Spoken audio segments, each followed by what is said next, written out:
Here we have these two geometries. So let's start with this first one. Let's assume that we want to create multiple copies of this rectangle along this circle.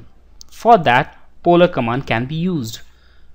So click on this array button and go to polar array. Now select this rectangle and press enter. Now you'll see on your command line that it prompts you to select the center point of array. So center point of array will be the center of this imaginary circle. You may or may not need this circle. This is only for your reference. So let's click at the center of this circle. As soon as you do this, you'll see a temporary array appears here and 6 copies of this object will be created. We can again manipulate it using this temporary array creation ribbon. So let's move to number of items first. So right now we have 6 items. Let's change it to 24 and press tab key. As soon as you'll do this, you can see that the angle in between each 2 items is changed and a total angle of 360 degree will be added. If you don't want to add this array to complete 360 degrees, you can change the angle to 270. Press tab, or you can even change angle to something else if you want. So now this complete object, 24 objects, will be filled within an angle of 270 degrees. So let's keep it at 360 for now and let's press tab again.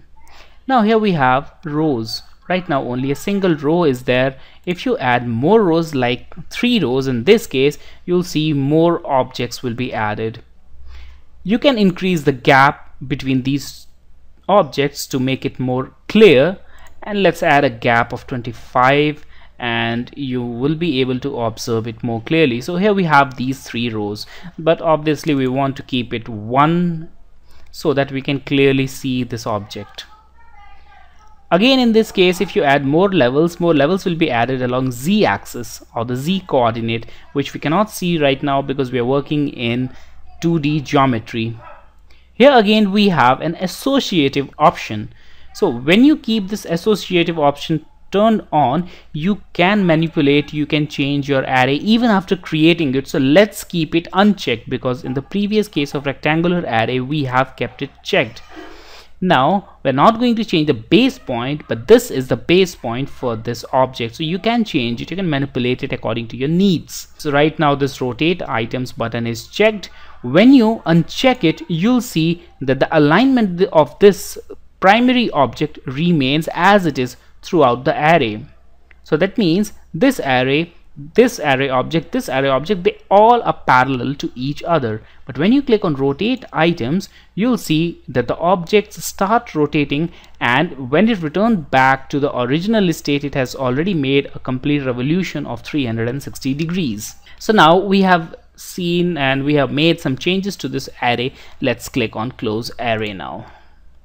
And now when you click on any object, you'll see that this is a completely different unit and you cannot return back to the array manipulation ribbon because we have selected a non-associative, or we have unchecked associative option from array ribbon.